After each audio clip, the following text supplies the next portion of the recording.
Katie Hopkins, Britain's most controversial export and possibly the most hated figure in British media. A woman described as the ultimate Karen and, in her own words, I'm the biggest bitch in Britain. Some call her brave for saying the unsayable. Sweetie, I would rather be grabbed by the pussy than have a pussy for president. Big is not beautiful. Feminists can go and do one. Others say she's just cashing in on outrage. I don't like geographical location names. If you call Mohammed in a school playground in the UK, 2,000 kids come running and you don't want any of them. Epileptics are all weirdos, they're up there with the Asians. Either way, Hopkins built a career on being as divisive as humanly possible. I mean, I just can't believe that you're such an insufferable snob. Oh, I do find her deplorable. I've made men cry, John, so be afraid. So how did a reality TV reject turn into one of the most hated women in Britain?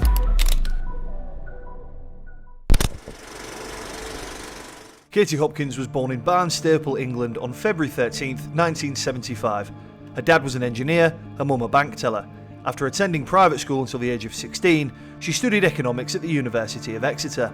But Katie dreamed of military glory, drawn again to, in her own words, big shouty men, barking orders. She trained at Royal Academy in Sandhurst and planned to join Army Intelligence. But ironically, at her passing out ceremony, she had an epileptic fit that ended her career before it began. She'd hidden the condition for years and later even had part of her brain removed to ease her suffering. Maybe that was the part with empathy. This is not a game.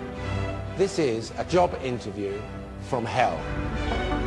She does have a large mouth. I look forward to the day that she tries to swallow something larger than she should, and it will be the end of her. Whenever there's an issue, she tries to cover her arse.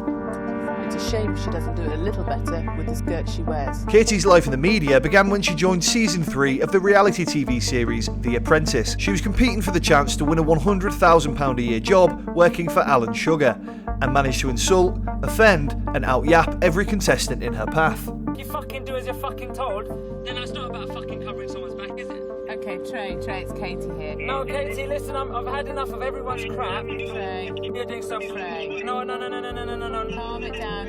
Calm it down, Trey. You have one speed setting, and that speed setting is slow.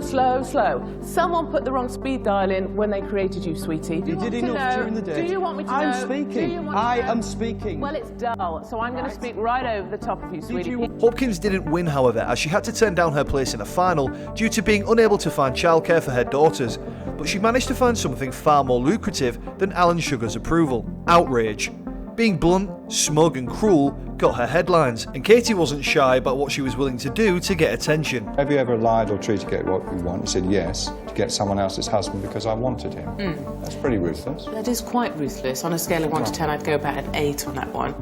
Oh right, so you could be more ruthless than that. I am ruthless. That throwaway line turned out to be prophetic, because the next time Katie made the papers, it wasn't for her usual rage baiting. It was for a scandal that would blow up her whole life.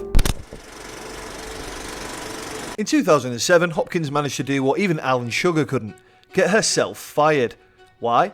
Because she was photographed stark naked, shagging a married colleague in a field. By the next morning, every tabloid in Britain had her pegged as the star of The Field of Sex. She rates herself a 10 in 10 in the field of sex. We've got a picture of you. there you are in the field of sex. What's going on in that picture? Yeah, that's me. Do you know that was happening? Not the sex, the photograph. I knew the next day when they knocked on the door. Why were you embarrassed? Well, because I had to ring my boss and tell him that was going to be on the front page. You had to ring your boss. He said, "Hello, Lucifer." She had to phone her boss at the Met Office and explain that his global brand consultant was about to become the face of rural adultery. And I had to ring my boss, and I had a very highly paid job, and tell him I was going to be on the front page of the People in the morning straddling Mark. Unsurprisingly, the Met Office decided they'd rather forecast light showers than heavy scandal, and she was promptly sacked. But while most people would crawl under a rock at this point, as we'll see throughout the video, while others saw humiliation, Katie saw an opportunity. After all, why waste a perfectly good sex scandal when you can turn it into a full-time career? People know me as the biggest bitch in Britain. If there's something that needs saying, Katie Hopkins will always make sure it gets said. Anyone that gets that face that smashed up, is bonkers. That's properly bonkers. You know, to call yourself plus size is simply a euphemism for being fat, and who wants to be fat? Hopkins threw herself into the media circus, making a name for herself, writing for tabloids, popping up on I'm a Celeb and Big Brother, and turning daytime TV shows like This Morning into her personal battlefield. It's because of the things you say, the way you treat people, you judge people. Women don't like it. Women don't like it when Nobody I'm likes going to it. reply. Nobody likes it. Do I'm not going to delude reply to yourself that you. it's only women who don't like you. Men don't like you either. Is there an off Well, button, Sonia? Because I'd like to press it right now. Would you? Very quickly, she wasn't just a reality contestant, she was Britain's full-time professional troll. It felt like everywhere you looked, you couldn't escape her. Do you think telling a cancer victim that she's got droopy breasts is constructive, helpful criticism? I'm not looking to do constructive, helpful criticism. I have 400,000 followers on Twitter because some people find me witty. I don't like women that complain, and maybe female scientists need to get a sense of humour as well. If I'm going to the Olympics, I do not want to be sat next to a squawking child. But I don't believe you can be fat and happy. I think it's an example of greed, Sweet Pea, because you weigh 25 stone. Actually, no, I'll tell you what I want to give my... One of her most infamous rants was about judging kids by their names, claiming that celebrity or place names like Brooklyn marked them as lower class, and that her own children wouldn't be allowed to play with those kids, leading to a now classic British TV moment. So, what is it that you can tell from a name, Katie? I think you can tell a great deal from a name. You know, for me, there's certain names that I hear them and I think, ooh, name for me is a shortcut. It's a really efficient way of working out what class that child comes from. Do I want my children to play with them? And there's a whole bunch of first names that I don't like. I don't like footballers' names. I don't like names after seasons of the year. I don't like geographical location names. Are you sure about that?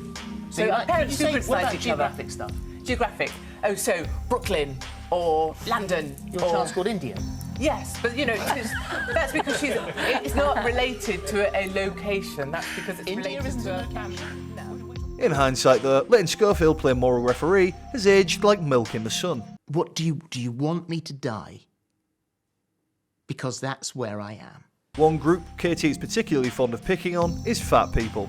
Hopkins branded obesity as nothing more than laziness, and that you should never hire someone overweight. And that's why, as an employer, I have to be honest and say I would never employ someone of this size. The trouble is, it would appear... She decided to prove it by eating herself into obesity, gaining 50 pounds, and then shedding the weight again for a Channel 4 documentary.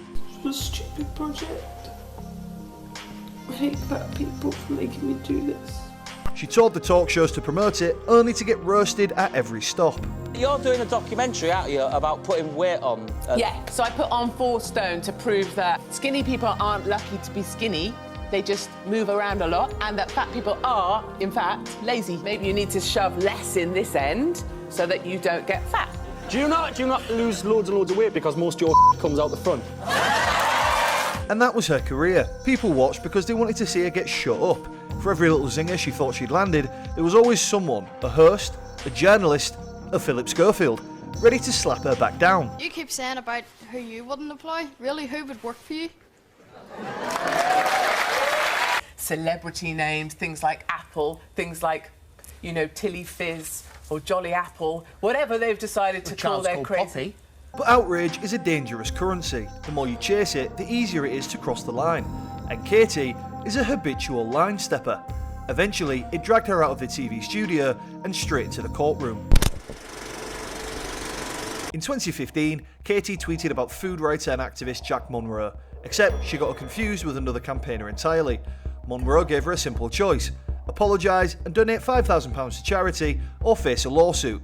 Katie, of course, doubled down. The case dragged on until 2017 when Hopkins lost spectacularly. She was ordered to pay £107,000 in legal costs, had to sell a £1 million home, and entered into an individual voluntary arrangement to avoid full bankruptcy.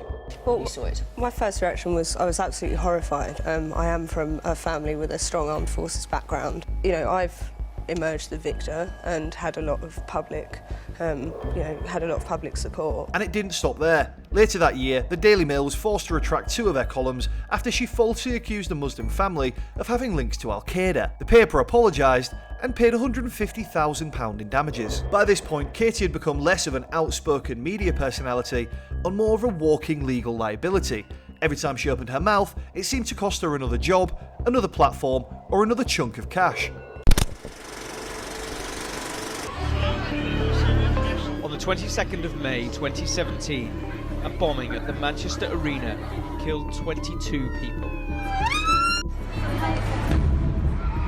Oh my god. Oh my god! This has been the most horrific incident we have ever faced here in Greater Manchester. In May 2017, tragedy struck Manchester when a bomb went off at an Ariana Grande concert, killing 22 people. And while the country mourned, Katie Hopkins did what Katie does best. She tweeted something so offensive, it tanked what was left of her career. In her tweet, she wrote, "We need a final solution." Now, Katie quickly edited the tweet to "True Solution," but everyone knew what she meant, as final solution is Nazi terminology for the Holocaust. The backlash was instant. She deleted the tweet and tried to explain it away, but the damage was done. She appeared with Tucker Carlson on Fox News to defend herself. I used the word final solution in a tweet, and I would not in any way want to use that term and the inference other people lay on that. What I meant was we need a lasting solution, a resolution to this. It didn't help. She was sacked from her LBC radio show, with reports that her colleagues actually cheered when the news came through. Well, however you spin this, there's one thing you haven't taken into account. And that's what the team is going to make of this. But Hopkins wasn't finished finding new ways to disgrace herself. Between 2018 and 2020, she racked up a highlight reel of international disasters. She was detained in South Africa for allegedly spreading racial hatred, sued by Finsbury Park Mosque for defamatory claims, suspended from Twitter after years of pushing the platform's limits, and in 2020, she managed to get deported from Australia after deliberately breaking COVID quarantine rules during their version of Big Brother. Katie wasn't a media personality anymore, she was a travelling circus. Banned, sacked, and humiliated across the world. And then came the ultimate punchline, possibly the greatest prank ever pulled. After months of planning, we had actors, dinner at the Four Seasons, flights, hotels, a trophy, cameras, and a top-tier racist. The final humiliation came courtesy of YouTubers Josh Peters and Archie Manners, who flew her to Prague to accept a completely fake award, the Campaign to Unify the Nation trophy. It is an absolute pleasure on behalf of all of the members of the Cape Town Collective for the Freedom of Speech to announce that the recipient for the 2020 Campaign to Unify the Nation trophy is Katie Hopkins. She actually stood on stage, gave a heartfelt speech about how nice it was to be finally appreciated, then immediately launched into a tirade about Muslims and epileptics. And as Katie came up to collect her fake award, we had one more surprise in store. You might wonder if this is a bit mean. For a moment I did too. But then she made her speech and told us what she really thought. I am not used to receiving awards. It is strange, and it's strange to hear nice things being said about yourself. You sit there and you think, wait a minute, they're saying that about me. Whereas normally it is a kind of an incoming deluge of fireballs coming my way. So it's kind of an odd thing for that to be tipped on its head, but I really do appreciate it. If you call Mohammed in a school playground in the UK, 2,000 kids come running and you don't want any of them. Epileptics are all weirdos. They're up there with the Asians. And East London's fairly shitty in the best of times. 82% Muslim, what can I say? Most people are raping their own mother. I guess Muslims are different. So she, I believe her name was her fiancé, I believe his name was Anyway, they practice because they're such retards. Other places where people get stabbed a lot, or try and rape their own mother, or have 5 wives. Humiliated, banned from Twitter and exiled from daytime TV, the ritual was complete. Katie Hopkins was cast out of mainstream society and banished to the 9th circles of Facebook Live, where all washed-up villains eventually end up. Pissed off with this whole Sydney Sweeney American Eagle thing, honestly, because it just sets us back decades. I mean, we were making really good progress there because, honestly, what do white people need to be on adverts for? And also, fuck Donald Trump, and also, free Palestine. Yeah. Sorry, lanyard fucker? No, my name's Linda. I'm a public servant. I work for the council, that's right. That's why I wear my lanyards. I identify as This Week. That's on my name badge. Then I've got this one. This is my pro-Palestine lanyard with the black and white tea towel, because at the moment, if you want to progress from a band G to a band 8, which is a higher pay band, then you need to be pro-Palestine. So that's why I wear this. Circling the drain of irrelevance, it looked like Katie's 5 minutes of fame had finally expired. But somehow, Hopkins returned. Katie Hopkins is still here in 2025. She's back on X, thanks to Elon's open door policy, playing into the rise of the far right and immigration concerns. Morning, it's Keir here. Our new policy on migration, very simply, we will stop them coming. So you must look at Dover, because there's 25,000 of the arriving every day on small inflatable rubber dinghies in Labour strongholds of Birmingham, Bradford, Luton, Leicester, where in fact no one speaks English at all, and it's actually much more useful for us when we're trying to buy a vote at the mosque. But her main hustle these days is live shows. She's currently touring the UK with Batshit Bonkers Britain. Basically, a half-serious stand-up routine where she slags off politicians and discusses culture wars. Sold out audience here for a live Batshit Bonkers Britain. First up, there's a new pope. He's just been announced. He's going to call himself Leo after the lion. This one's better than the last one because the last one's dead. There's been a trade deal announced between Trump and Keir Starmer. Basically, Keir gave Trump everything he wanted, including a room job, and that's right. And she's even taking it to Ireland, where she's cozying up to the controversial figures like Conor McGregor, praising him for speaking his mind. Subtle, Katie. The column inches are smaller, the crowd's thinner, and the headlines fewer, but Katie's still doing what she always has, thriving on outrage. She doesn't need to be liked, she just needs to be talked about, and in that sense, she's winning. Enduring nature of migrants able to cross the Mediterranean, and I used the term cockroach. You referred to a plague of feral humans. I mean, are they all feral? I mean, is it actually a plague? Aren't they just a group of people? I think these individuals from some of these cultures they come from are feral humans. I stand by those words. I use those words explicitly. Katie Hopkins built a career out of controversy, burned every bridge available, and yet somehow still finds an audience. She remains the blueprint for making a career out of professional trolling. Katie once proudly called herself the biggest bitch in Britain. And for once, she wasn't lying. Subscribe and like and all that malarkey. If not, then fair enough. I'll do nothing about it.